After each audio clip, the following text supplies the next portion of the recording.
So దీంతో పాటు ఎవరైతే మైగ్రేట్ అయ్యారో బంగ్లాదేశ్ నుంచి కావచ్చు, మయన్మార్ నుంచి కావచ్చు, సో వాళ్లకు పెద్ద ఎత్తున టీఎంసీ వాళ్ళు కొంత డబ్బు తీసుకొని కూడా ఓటర్ ఐడి ఇచ్చి వాళ్ళతో ఓట్లు వేయించారు అనే విమర్శలు కూడా చాలా వరకు అయితే ఉన్నాయి. సో ఈ పాయింట్ల వల్ల మమతా బెనర్జీ అయితే అప్పుడు గెలవడం జరిగింది. సో మరి బీజేపీ గెలవడానికి ఇప్పుడు ఎంత శాతం అవకాశాలు ఉన్నాయంటే, మామూలుగా ఇప్పుడు వీళ్ళు ఎవరైతే హిందువులు తటస్థంగా ఉన్నారో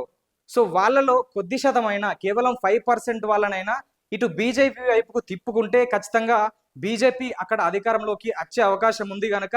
హిందువులందరినీ ఏకం చేద్దాం అనే ప్రయత్నం అయితే బీజేపీ అక్కడ స్టార్ట్ చేసింది. సో ఆల్రెడీ ఇప్పుడు ఫిబ్రవరి నుంచి ఏప్రిల్ మధ్యలో ఎలక్షన్లు ఉన్నాయి కాబట్టి ఈ సంవత్సరం 2024 ఫిబ్రవరి నుంచెల్లే ఈ సంఘ్ పరివారకు చెందినటువంటి వ్యక్తులు కావచ్చు, ఆర్ఎస్ఎస్ కు చెందినటువంటి వ్యక్తులు కావచ్చు, లేదంటే మోహన్ భగవత్ ఎవరైతే ఉన్నారో ఆర్ఎస్ఎస్ చీఫ్, సో అతను కూడా